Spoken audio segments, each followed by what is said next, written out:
In my previous video, I started building this universal faceplate for my 4th axis that can hold both this vise or this chuck.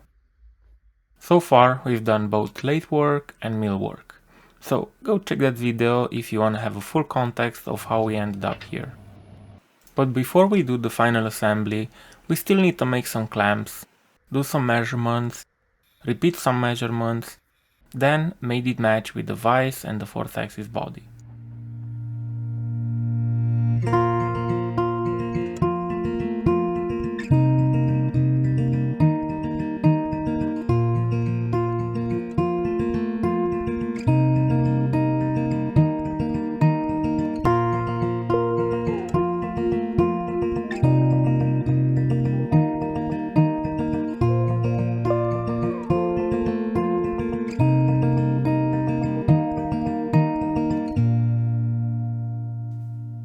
Acquiring material poses a common challenge for home shop machinists.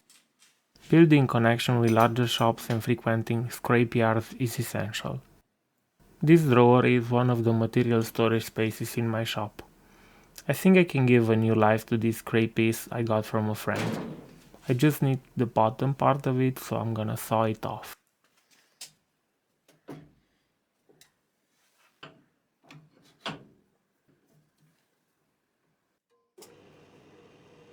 Having some flat coolant here would help a lot with the speed of the cut and the lifetime of the blade.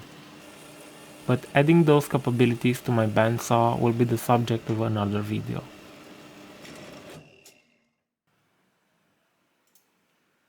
I'm thinking on building some clamps that look like this. With these clamps, my initial goals of having all holes covered at all time can be accomplished. This stock is enough for my 2 clamps, I just need to bring it to size. I'm trying to figure out how much material I need to remove till I get to the final dimensions. Now I can proceed with building the clamps. It's always surprising to me how small and simple parts like this can become so time consuming. In these cases, a manually operated mill can become a more efficient way than a CNC one. So I'm gonna make this part in a manual fashion. Or at least some of it. First, the stock needs to be squared and brought to the target dimensions. Both clamps are made from the same piece of stock. But since my bandsaw can't clamp a piece this short, that's the perfect job for a slitting saw. What I find the most rewarding about owning a machine shop is the tangible results it offers, especially after 17 years in software development. In software, the fruits of your labor are intangible and reliant on electricity. Nothing physically exists in the real world. However, in machining, within just a few hours, I can physically hold a component that's a manifestation of my thoughts. This experience, to me, feels almost magical.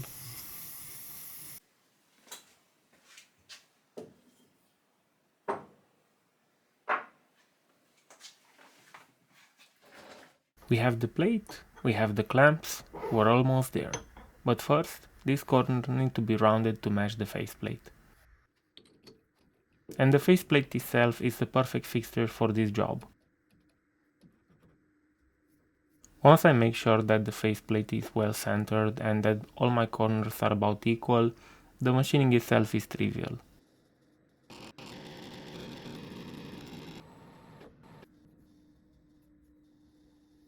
Damn, this looks slick. The front edges are nicely chamfered, but the back edges have left some memories on my fingers. I'll knock those sharp edges using the same fixture technique, but clamping them with the bottom side up. And since I don't have any counterbores to fully constrain the position, I'll use the vise itself as a gauge block between these two.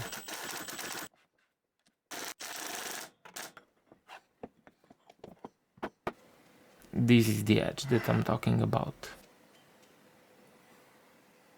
About the machining, you'll have to trust my word on that, as I forgot to press the record button. In my workshop, space is at premium, which means I have to be inventive with storage solution. Therefore, I found this spot for my surface plate. When it's not being used, it's securely shielded by that cover.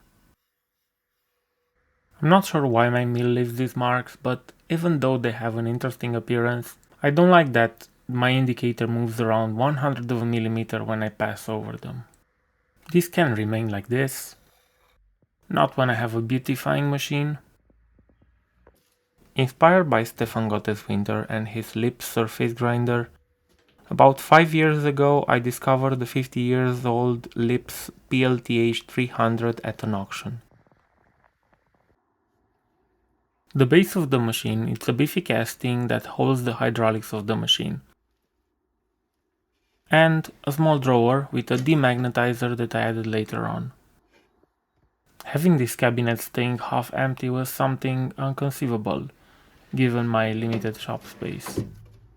Apart from needing to replace the spindle bearings and the outdated electrical cabinet, the rest of the machine was in remarkably good condition. And now, back to what I was doing. After a quick dressing, I decided it's safer to start with the clamps. These are not that critical, so I'd better warm up with these first. And we're touching. Using the flood coolant should stop the grinding dust from spreading through my shop. And speaking about grinding dust, ask me how I ended up destroying the speakers of my last laptop. And now it's time for the faceplate. First, I need to make sure that it's properly sitting on the magnet. The faceplate has 2 grooves milled where the pocket meets the walls, so I just need to roughly align it so that I don't crush the side of the wheel into the walls. Nah, this won't work. With so many holes, I wonder how come this hasn't crossed my mind initially. Once the flood coolant starts, it will be quite difficult to see when I've cleaned the entire surface, but these blue marks are meant to help with that. Even though in my limited time I rarely use this machine, I'm very pleased to have this capability in my small shop. With it I can reach precision that the milling machines can't do.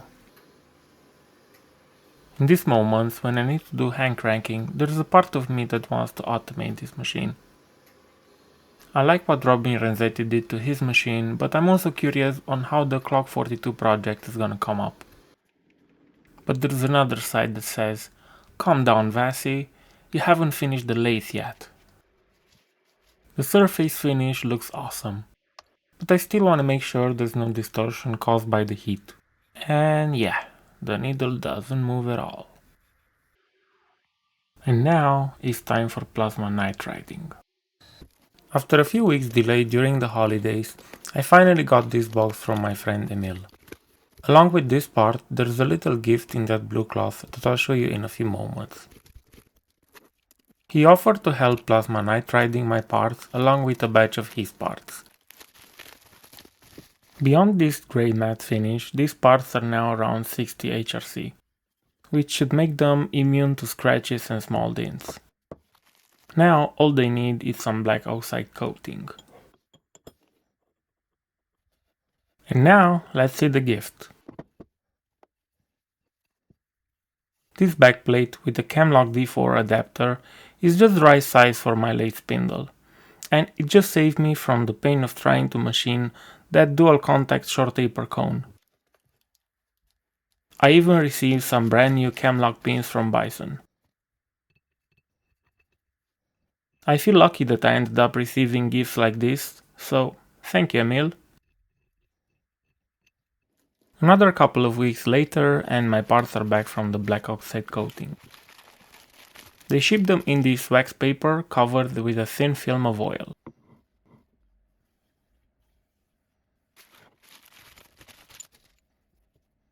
But with some paper towels soaked in isopropylic alcohol, I can uncover their beautiful finish. It looks so nice that I almost feel sorry that most of the time it will get covered either by the vise or by the 3-jar chuck. Let's see how this is matching the vise. I'll put the clamps on just to have a better view of the entire assembly. Yep, they really like they're meant to be together. Okay, now that I have admired my creation, I can put them where they belong. The faceplate was designed to be a very tight fit with the inner bore of the cycloidal drive, because the concentricity of the cycloidal drive with the faceplate is critical for precision. With 18 mounting holes in place, the distribution of forces becomes highly uniform, thereby adding in the reduction of distortions. And with a snap of the fingers, I got them all screwed. But unfortunately, the torque dial of my snapping fingers was broken, so in order to get the precision I want, I had to resort to using the torque wrench. Now it was the right time to take advantage of one of the great deals I picked up during one of my visits to the flea market. For the M6 hardened screws, the recommended torque was between 11.9 and 19.9 Nm. So I decided to go with 60 Nm. Once I hear that click, I know it's torque at the right spec.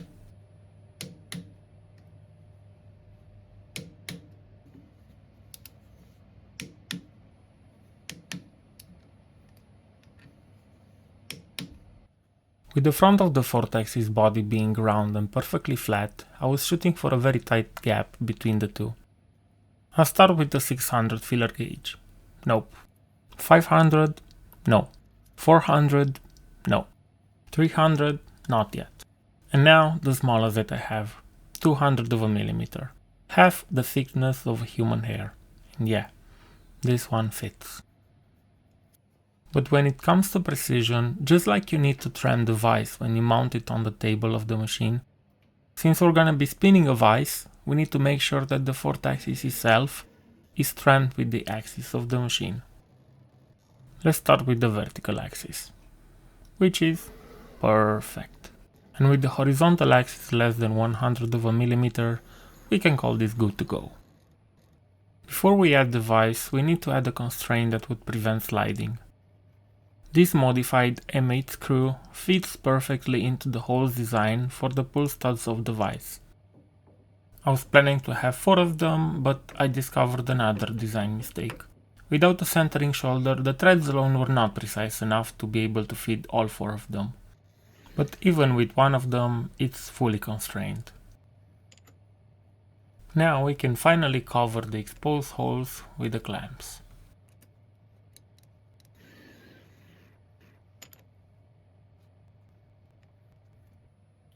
With a setup like this, I can hold a piece of stock and within just one clamp gain access to all its faces, or any other angle I might require.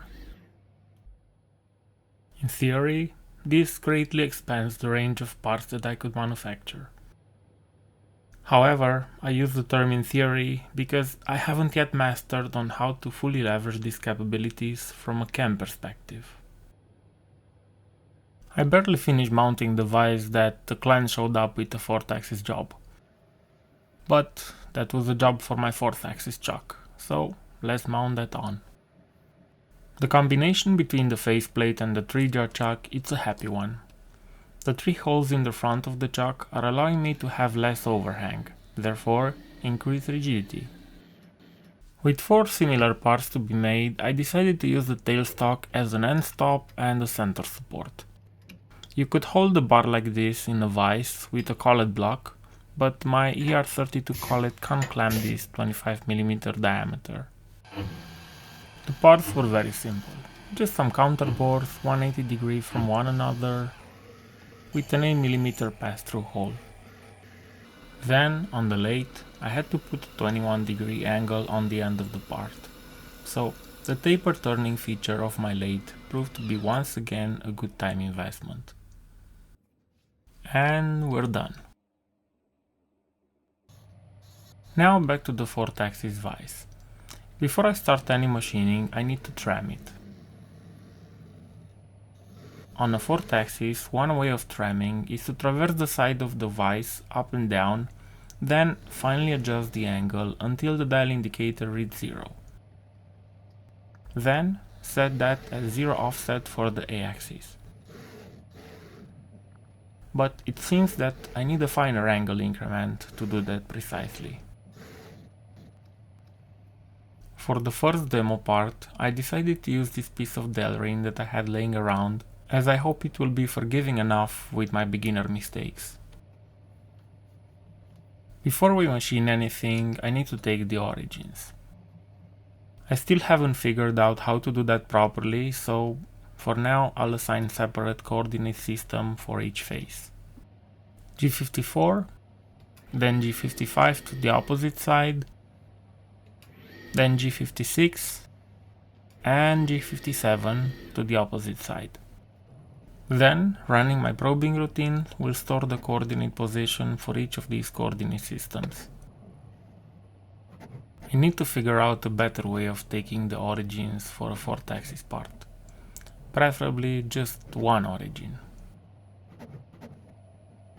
To quick test this, I hand-coded a small program that would switch between the coordinate systems, then do a rapid move to x0, y0, z1.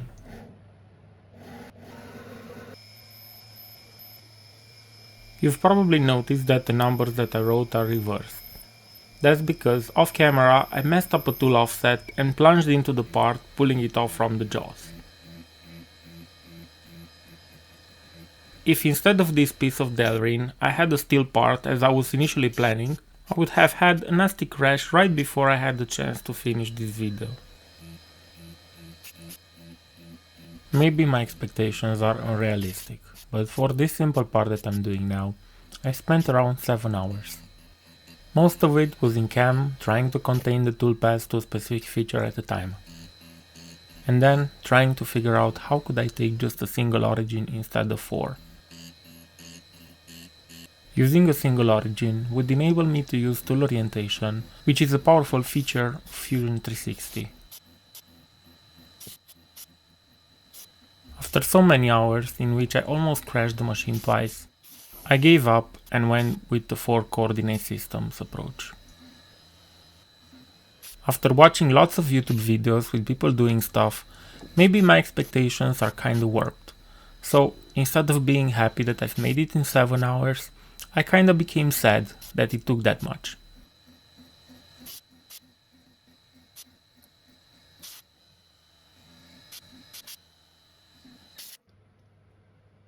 Of course, now, if I had to do more of this part, maybe it would take 5 minutes per part with an optimized program. After so many hours of learning and trial and error, I was so eager to get to this point that I have not programmed the cutoff as a part of the program. So with Delrin being so forgiving, I decided to do it manually. Here, I had an impulse to rotate the 4th axis for the other side. Glad my thoughts were faster than my fingers, because I would have crashed the jaws of the vise into the spinning tool holder. Imagine what a disaster that would have been. And there's no undo button for it. I got the chills only when thinking about it. This way of doing the cutoff is the how not to example. Doing it so that just a thin web remains would be the correct approach, so that you don't have that stub on the finished part.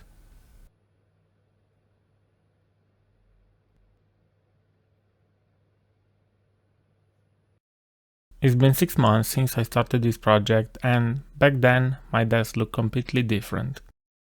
In the meantime, I had to reorganize a bit to make room for a Bamboo Lab printer, a dedicated CAD-CAM PC behind it, and a larger monitor to help me better immerse into my projects. With all this new setup complete, the learning challenge now is to understand how to properly use the 4th axis from a CAM perspective. Let me show you how I see this process and then please correct me where I'm wrong. The height of the center of rotation is constant, 130 mm relative to the table. On the bottom of the fourth axis I have a key that should ensure repeatability on the y-axis when I remove it and add it back on. I could measure precisely the center of rotation and have that YZ offset stored somewhere in a variable. Then, once I clamp the stock, I would write some custom probing routine to help me with the setup. The first routine would probe the top of the stock in 2 points and then it would rotate the A-axis until those points are at the same height. So basically the top of the part will be parallel to the table. Then I could have a routine where I give the approximate dimensions of the stock material so that the machine can rotate the part on all 4 sides, then probe it. After this operation I would know an exact perimeter of that stock and it should tell me at what coordinates is the center point inside of that stock. Then using these details I would do my stock setup in Fusion so that the size of the stock is what the machine has measured and the origin is set at the same exact coordinate as the machine has measured. Currently this is the best idea I have, but I'm pretty sure that due to my lack of experience I'm overcomplicating things. So please, if you have experience with other controllers and you know how this should be done, share that experience with me in the comments. Let me know how would you do that, how are you doing that, what's the right way to do it, not the beginner way to do it. If you enjoyed this video, please subscribe to the channel. Thank you and see you next time.